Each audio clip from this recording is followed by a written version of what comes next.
Assalamualaikum warahmatullahi wabarakatuh. Kepada sareng simkuring Kamilasari di SMA Negeri 2 Kota Tasikmalaya. Dina danget ayeuna simkuring baris medar ngeunaan carita pantun.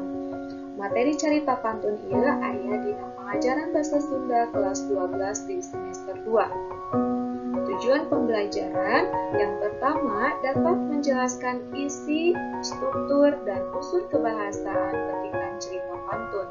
Yang kedua, dapat mengkreasikan cerita pantun secara lisan atau tulisan seperti drama, cerita pondok, dan puisi dengan memperhatikan struktur dan kaidah kebahasaan. Carita pantun kaasup kana carita buhur. Kaasup karena carita buhur liana nyaeta aya wawacan, buburitan, dongeng, serta carita naskah. Carita pantun atawa lalakon pantun nyaeta carita rekaan anu dilalakonkeun ku juru pantun dina pagelaran anu disebut pantun. Ukuran carita pantun umumna paranjang, gelar dina lisan, sarta miboga hal-hal nu mere kesampaian. Ciri-ciri carita pantun nu kahiji dipilih ku kacapi sarta dihalangkeun. Nu kadua dipagelarkeun sabeting jeput. Biasana dimimitian di bada isa nepi ka wanci subuh. Nu katilu fungsina pikeun ritual jeung hiburan. Nu kaopat wangunna puisi. Pola jalan carita pantun. Nu kahiji nyaeta satria ngalalana. Upamana bae lantaran deangan putri Bi Prameswarieun. Sapanjang ngalalana loba kajadian karandapan alias ujian saperti peperangan jeung musuh. Akhirna satria pajajaran teh unggul perangna. Tuluy ngadahup ka putri sarta ngadeg raja. Galur carita pantun aya 2, nyaeta galur leunjeuran jeung galur simpai. Galur leunjeuran nyaeta galur carita nu ngaleunjeur alias lempeng kapanggihna tina nitenan ruruntuyan kajadian dina unggal episodena. Dina pungkasan caritana anu ngalalakon teh henteu kacatur mulang deui ka nagara asalna. Sabada ngelehkeun sababaraha nagara teh tuluy tumekep ngagoyeuk nagara patalukan rupa akhirna. Nu kadua aya galur simpai. Galur simpai palaku utamana teh ayeuna bisa mulang deui ka nagara asalna sanggeus ngalalana. Meunang rupa-rupa dudoja, cocoba, sarta pribadina beuki unjul. Lalakon pantun nu kaasup golongan galur simpai henteu rea.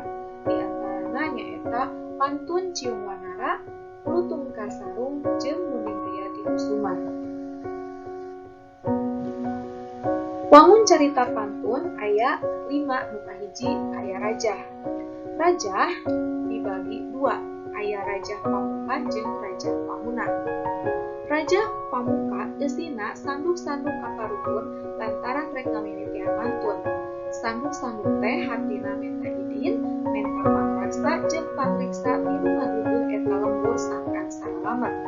Menta kasalamatan teh lain keur nu dipangmantunkeun bae, tapi kaasup nu mantun jeung nu lalajo eta pantun. Conto rajah pamuka dina carita pantun Nuning Ria di Kusuman. Astagfirullahaladzim, astagfirullahaladzim, astagfirullahaladzim, astagfirullahaladzim, 40 kali astagfirullahaladzim.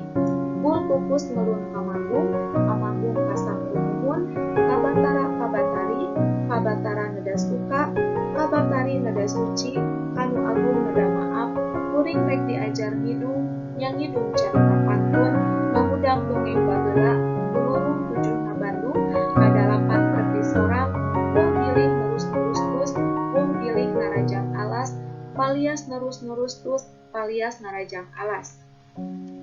Anu kadua aya rajah pamunah alias panutup.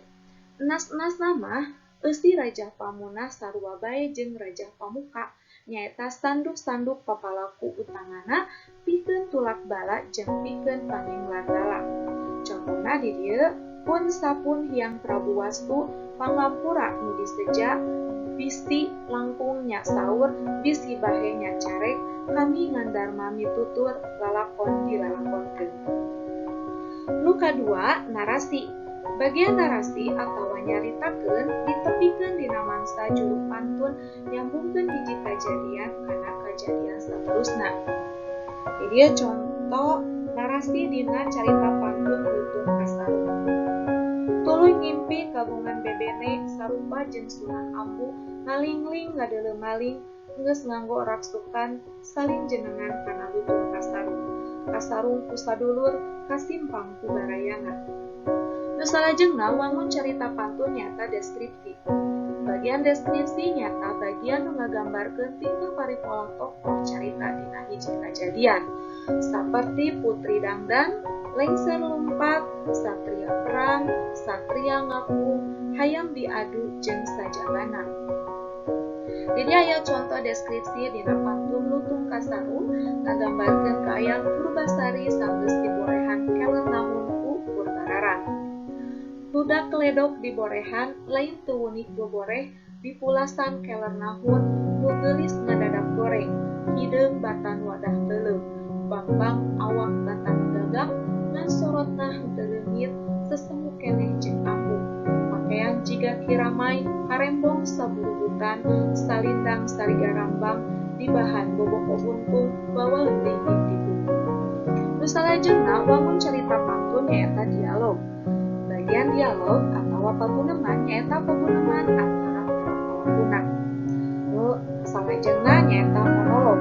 Monolog teh nyarita sorangan atawa nyarita dina jemah hati. Sumber rujukan nyaeta buku Padedevosasi Basa Sunda Urang Bandung Bebesuntan. Hatur nuhun kana perhatosanana. Assalamualaikum warahmatullahi wabarakatuh.